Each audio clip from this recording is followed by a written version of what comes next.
本日は2020年11月から運転を開始した相模鉄道と JR 東日本直通線に関するご紹介です。悲願だった都心乗り入れに相鉄はとんでもないスタイルの新車を投入しました。今回はその電車のご紹介です。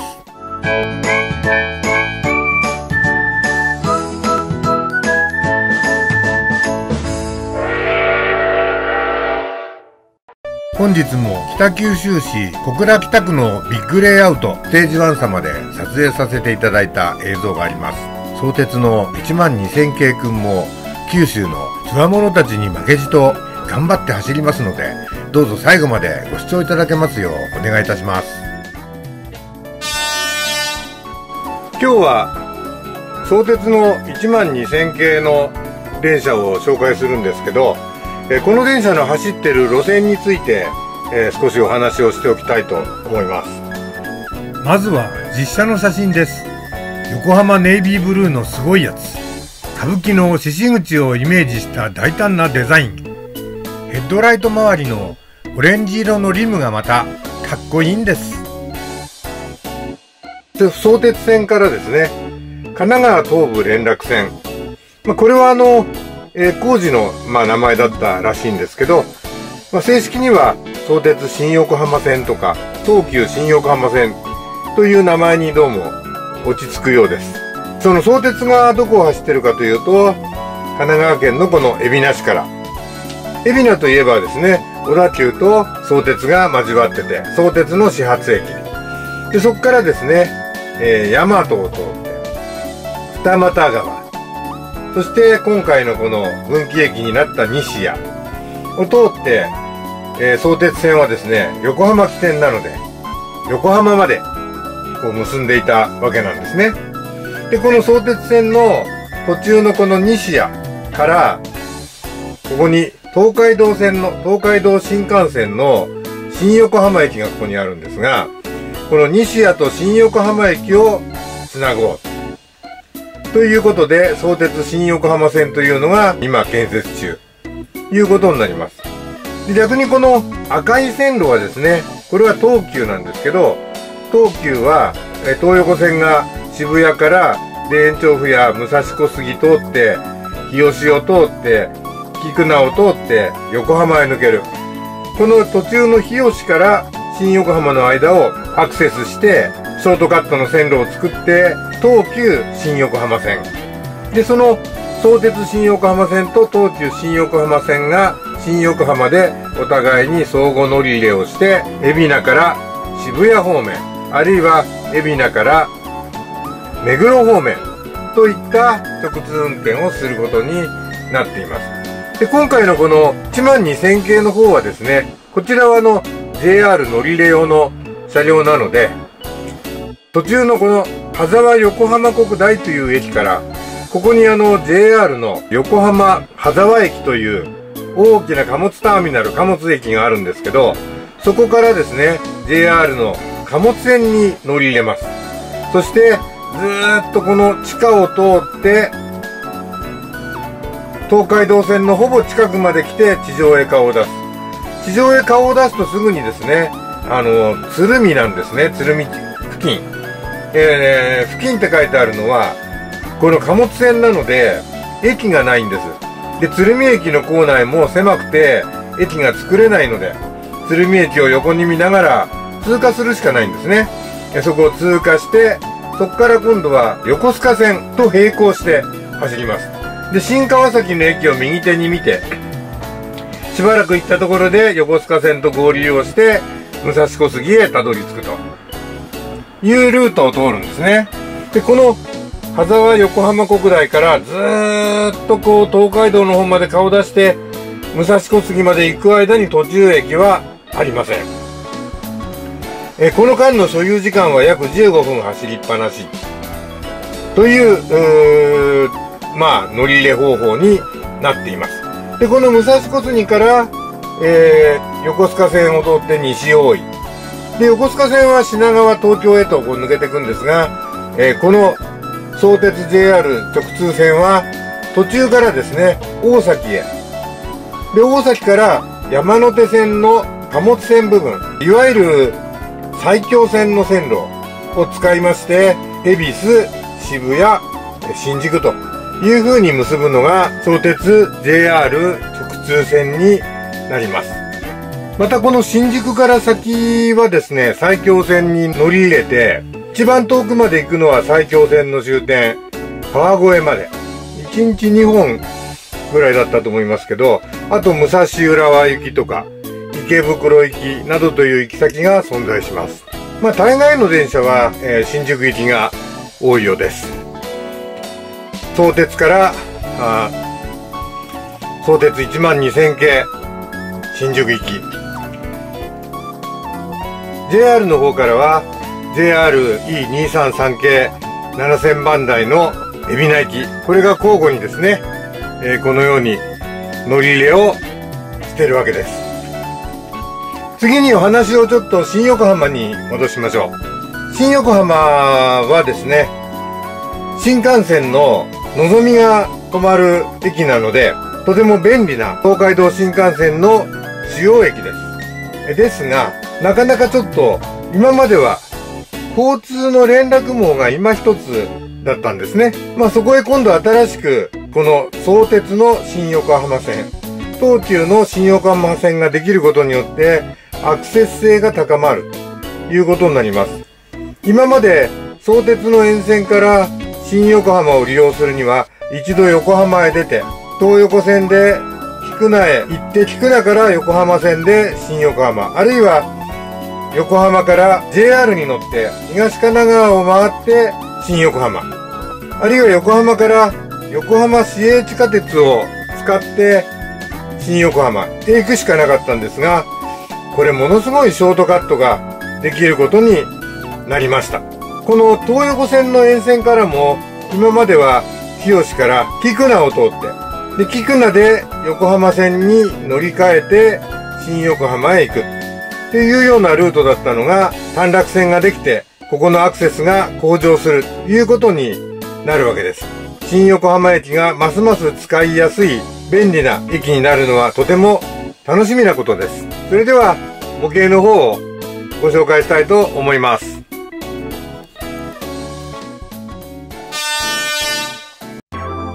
相鉄12000系は2019年11月に直通運転を開始した JR 貨物線、JR 横須賀線経由で主に JR 埼京線新宿駅まで乗り入れるために登場した電車です。なんといっても奇抜で精悍なフロントマスクが特徴です。模型は2020年5月にトミックスから発売されました。M13 モーター搭載だから大丈夫なんてコメントがレビューを賑わせていて、今までの M 級モーターの車両が不安になってしまうじゃないですか。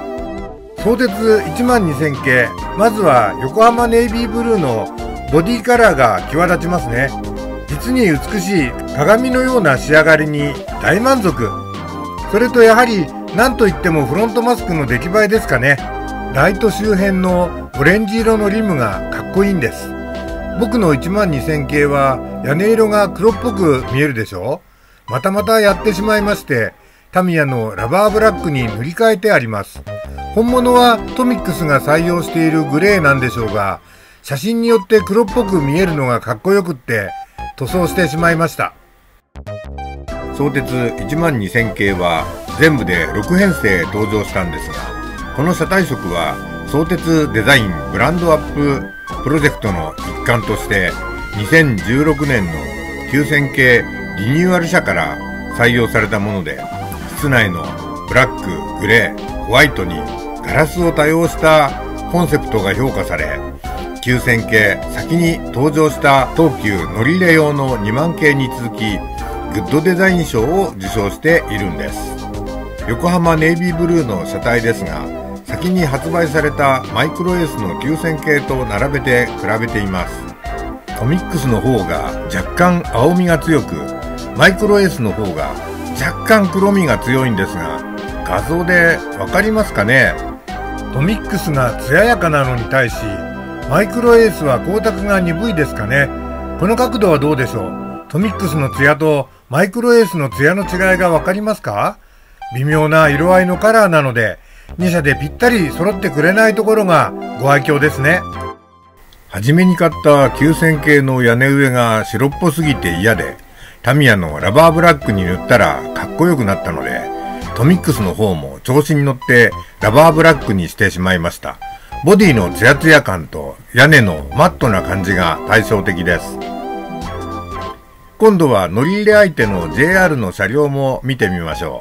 う。JR 埼京線からは E233 系7000番台が相鉄線内に乗り入れしてきます。相鉄線内で見る JR の車両も新鮮ですね。E233 系7000番台、模型では可動性を購入しました。どうしても走行性能などを考えると僕は可動性を買ってしまいます。可動性の電車は一般的に屋根上塗装が明るすぎるのが悩みの種なんですが、今回は12000系に合わせて濃いめのグレーに塗り直しています。それと12000系は JR の E233 系に走行性能や車体スペックを合わせているということですが、側面から見た窓配置などは本当にそっくりです。あれれ、電車が縦になってしまいました。横を向いたら見てくださいね。あれれ、横を向いても見えませんね。では静止画でどうぞ。ほら、そっくりなんですよ。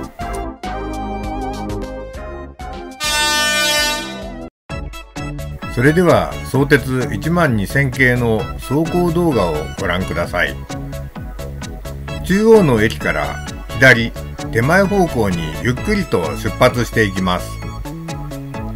レイアウトは北九州市小倉北区のステージ1様です。このお店は九州で最大級の鉄道模型レイアウトを持つお店で N ゲージ、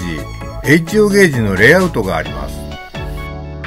20人が同時に車両走行を楽しめるようになっていて、この日僕たちが借りたのは1番線です。相鉄12000系、九州ではまるでアウェーですよね。倉庫を離しているうちにカラフルなハイパーサルーンが12両編成で僕たちの前を通過していきました。かっこいいですね。ハイパーサルーンと離合するように相鉄12000系が通過します。九州のお客様がこれは何？って感じで見送ってくれました。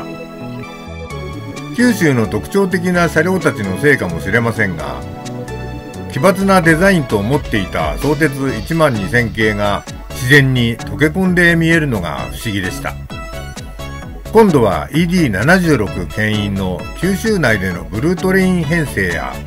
手前を行くカラフル塗装の485系と共演です。いやー、ほんと九州からの列車たちに囲まれて嬉しい限りです。今度は真っ黒系の DE10 に引かれた旧型客車を見送って我らの横浜ネイビーブルーの主役を待ちます。まだ来ませんね。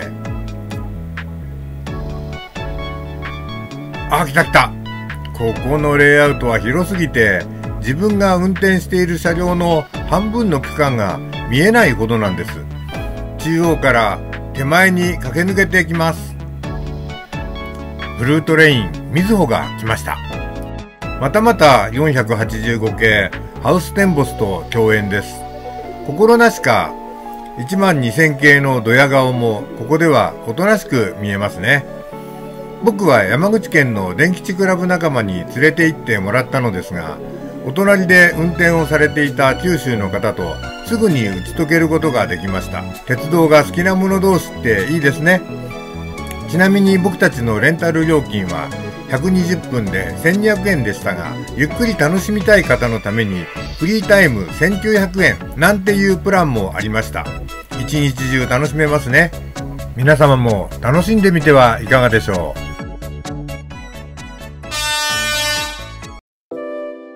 はい、それでは例によって車両の収納状態もご紹介しましょう。ここに本日紹介した相鉄12000系がいます。お隣には乗り入れつながりで JR 東日本の E233 系7000番台埼京専用の電車がいます。これが乗り入れコンビになります。その隣が相鉄電車置き場になりまして、9000系リニューアル車がいます。横浜ネイビーブルーの最初の電車です。その隣が7000系アルミ車で、僕がかつて大好きだった相鉄を代表する電車です。そして6000系後期型、6000系前期型、6000系前期型はアルミ試作車が連結された編成です。そして一番こちらに来て、鉄コレのモノコックボディ5000系電車が僕のコレクションに花を添えています。それでは12000系電車を取り出してみましょう。ケースの中に行く前に、まずは収納箱からご覧ください。箱には大好きな12000系電車の有志を切り貼りしてムードを盛り上げています。例によって箱の中はオリジナル加工を施して12両収納できるように仕切ってあります。こうして全10両編成を収納していますので2両分のスペースが余っているんです。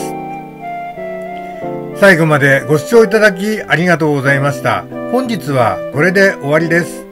チャンネル登録、評価などしていただけると嬉しいです。またお目にかかりましょう。